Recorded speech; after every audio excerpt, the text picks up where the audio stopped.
Oxford from the inside. The good, the bad, but always the truth.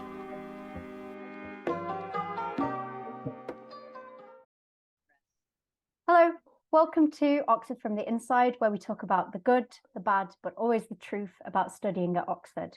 This is our first episode with the new team, so a warm welcome from me here. Today, we'll be talking to Sofia with a society spotlight with the Oxford period. Welcome, Sofia. Would you like to give a quick introduction about yourself? Hello, I'm Sofia and I'm going into my fourth year studying chemistry at Worcester College. Great, thank you. Again, warm welcome from me. So I will go and head on right into it with our first question then, which is, can you describe what the Oxford period is and when it was established? Go for it. Yeah, so the Oxford period was a campaign that we established.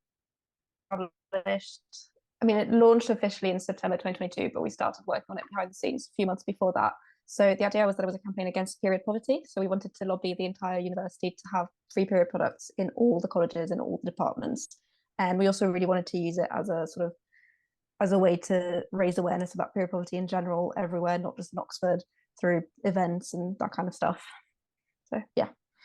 Amazing, thank you. And what made you want to start the Oxford period? So in my second year at Oxford, I was the JCR, so that's the Junior Common Room gender equality rep at Worcester. And in that time, I decided to lobby Worcester for free period products because we didn't have them. And I thought, well, it would be great to have them. And sort of through that process, I spoke to a lot of other gender equality reps at other colleges, and especially Maya, who is my co-president and co-founder of the Oxford period. She used to be the women's rep at New College, and we talked a lot about sort of compared what our different colleges were like in terms of period product provision, and we came to realize that there wasn't any kind of uniform standard across the colleges, and we really wanted to work together to address that and to challenge that and to make sure that every college had a uniform provision, because we didn't think it was fair that sort of something that Maya said, that it's a college you choose when you're 17, affects sort of have in research came across the Cambridge Period Project, which is a very similar campaign that was established in Cambridge a few years ago, and they successfully lobbied Cambridge University for free period products everywhere. So it was amazing to see that this could be done, and so we hoped that we could achieve that in Oxford too. So that's why we started our campaign. That's great. Thank you for that, and good to see that other unis are doing it as well, and you're sort of aware of what's going on. And great that you've started it in Oxford. I think it's really, really good work. And my next question is, what sort of challenges have you faced along the way, if any, and how have you dealt with those? Yeah, we definitely have faced challenges. I think the biggest one is that our committee had about, I think, 5 people at the beginning. It still has about 5 people. And when we went in, most of us were going into our 3rd year, and turns out that is possibly not the best time to start a campaign, because you're very, very busy in 3rd year. Most people have finals. So just being very busy, having quite a big workload, meant that it was quite difficult to have time for the campaign as well. But I think it definitely helped that there were several of us, so we could kind of share that and distribute the workload. Another big challenge we had was that we were working a lot with the student union in Oxford, and one of their officers, the VP for Women, resigned in March this year, I think, and so that kind of cut a lot of our communication because we were really working with her. So that was quite difficult for us, and I think one of the ways we've worked around that since is we've built some strong links with the incoming committee that will be the SU committee next year, and they've been very supportive, so hopefully they can help a lot. And then another sort of kind of random challenge, we really struggled to set up a bank account. It's quite difficult to do that, so yeah, hopefully we can work through that sort of for next year. And then just in general, in terms of the lobbying process, a big difficulty is that with sort of the collegiate system in Oxford, there's not really an authority that governs all of the colleges. So it's very hard to have a top-down approach to be like, hey, could you all do this, please? Because they all work kind of individually. So it's more kind of we're hopefully trying to reach more of the individual like gender equality reps within colleges and support their own efforts to lobby their own colleges, because they will know better how to go about it than us as outsiders. So yeah. I guess that's something, it's quite a difficulty with the Oxford system, that, but I think that's a great way that you're sort of, we're always doing a bottom-up approach, which it's really well, I hope it seems to be working. And I know a lot of other colleges have ended up putting free period products in their rooms, so that it's great, and obviously you're doing great work. Keep it up in that way. Do you have any like plans to expand the team as well? Because obviously the Oxford workload is really, really hectic, and we're all very busy and overwhelmed at times. So do you think having even more people on your team would help, or is it a case of too many cooks ruin the soup or stuff like that? I think we had a couple of people who were doing 3-year degrees and they were in their 3rd year last year, so they're graduating now, so we might need to sort of try and recruit to fill their roles. And then we started a college rep system, and we were building that. I think we've got about half of the colleges at the moment, so we're really hoping that having more will help us sort of reach all of the colleges and find out what the provision is like everywhere and how we can work best to support them and all of that. So great, that's really good to hear. And I feel like getting more people, there'd be plenty of people that would be willing to be involved with that, and that's, I think that's a really good thing.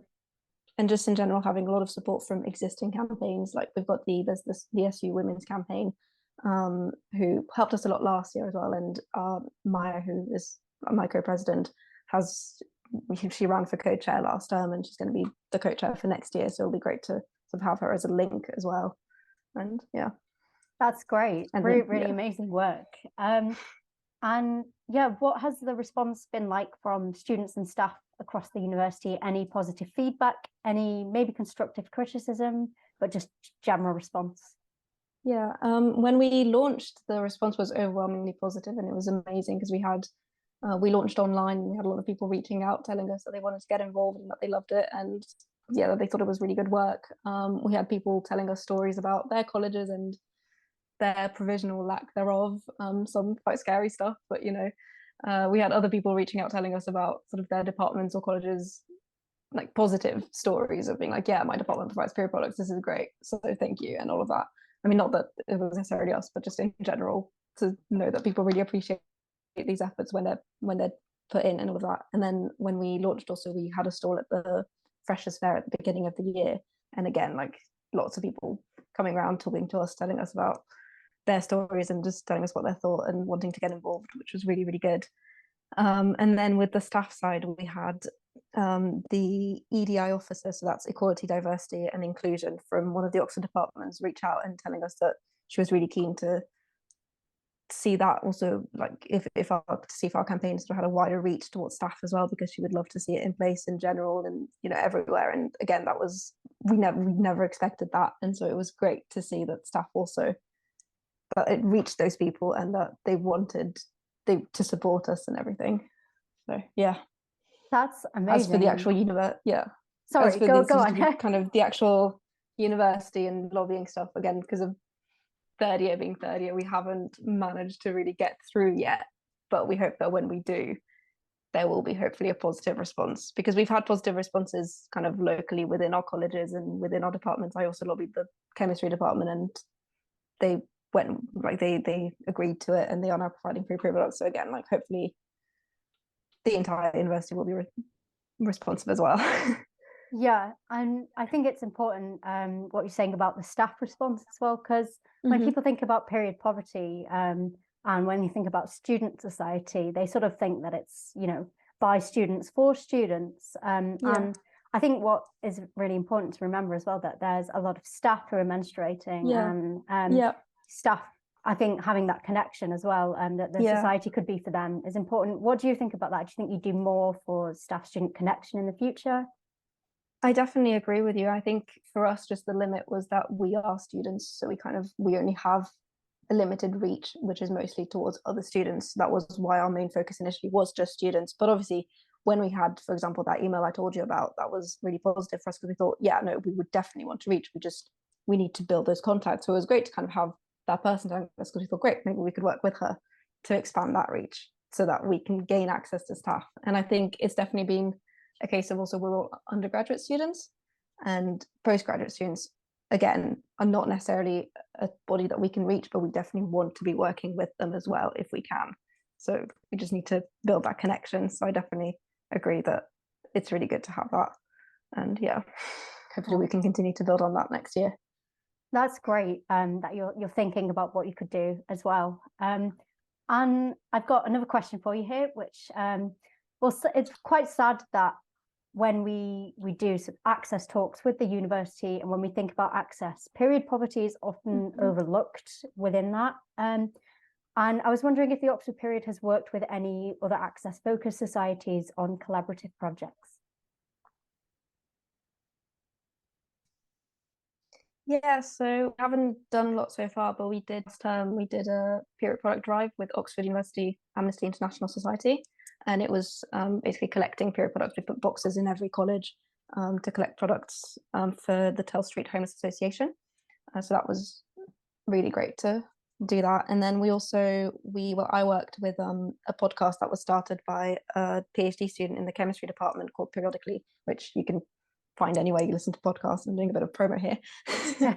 But and basically the aim of this podcast was to talk about just the experience of chemistry students at Oxford with periods. And so I'm on one episode called Access, which is about access to period products specifically in the chemistry department, because they're free there. But it was because I lobbied for it. So yeah, so I was talking about that. But then all of the other episodes are also talking about kind of the rest of people's experiences with periods, because it's not just, it goes beyond just access to products. And it was like, there's an episode on tutorials, there's an episode on exams and how having periods can sort of interfere with all of that. And so I think it's really great to have efforts like that to start conversations around everything to do with periods, because yeah, so many people have them. Yeah, it would be great to kind of see that as well from the university, to have more support just in general for people who menstruate beyond just products. Obviously products is a very important thing and that's what we are fighting for, but it goes beyond that. So yeah, and I think it's really important that you're working to sort of get the awareness across as well, and get the understanding about things that might be related to periods as well. So like premenstrual syndrome, is it dysphoric or premenstrual dysphoric disorder? So all the sort of emotional things and the physical things that come with having a period that might affect your ability to work at Oxford. And I feel like there really isn't the awareness of it. So what you're doing in that regard as well is so useful, and you know, everyone really appreciates it. So I'm going to move on to my last question, which you've sort of already answered in bits and pieces, but I'd love to hear any more ideas on your future plans for the society. So I guess on the main focus obviously is the lobbying part.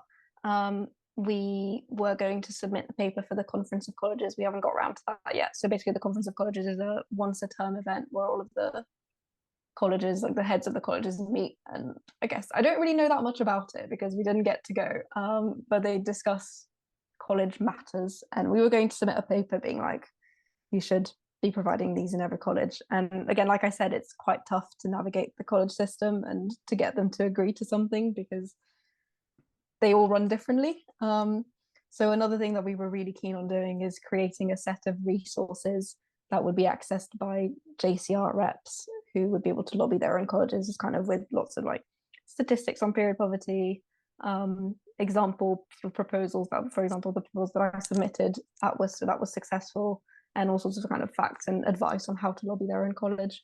So yeah, and we were going to publish that. So hopefully we can get around to that soon. And then on the other side, the sort of raising awareness side, we really wanted to do more events like discussions and panels and that kind of stuff, to just talk about periods. And we had quite a few plans for that. So hopefully we can do those. And then we also wanted to sell merch at some point. We have lots of custom postcards that I designed. And because of the bank account issue, we never got to sell them, but we've still got them. So hopefully we can get around to that as well, because it would be great. Oh wow! I mean, merch is very exciting. Well, I feel like Yeah. once you can get around the bank account issue, that'd be really Yeah. good. And people at Freshers Fair and stuff, people coming, and that would really, I think, help with the image as well. But Yeah. definitely And something. also that will be a great sort of stream of funding for us, because we were going to like donate profits, but obviously that means we keep the original money and we can run more stuff and do more events, and yeah, and hopefully donating profits to charities that fight against period poverty would be really great to keep that going and pay it forward. That sounds amazing. Like you've definitely got a lot of stuff ahead of you, a lot of excited stuff. So yeah, keep up to date with the Oxford people, Oxford period. Anyone who's watching, because I'm sure they've got lots of exciting stuff to come. Unfortunately, that's all we've got time for today, but we've learned some really interesting stuff. Thank you so much, Sophia, for being on the show. It's been an honour to have you. And I've really enjoyed finding out more about the society. Thank you for sharing your experiences with us.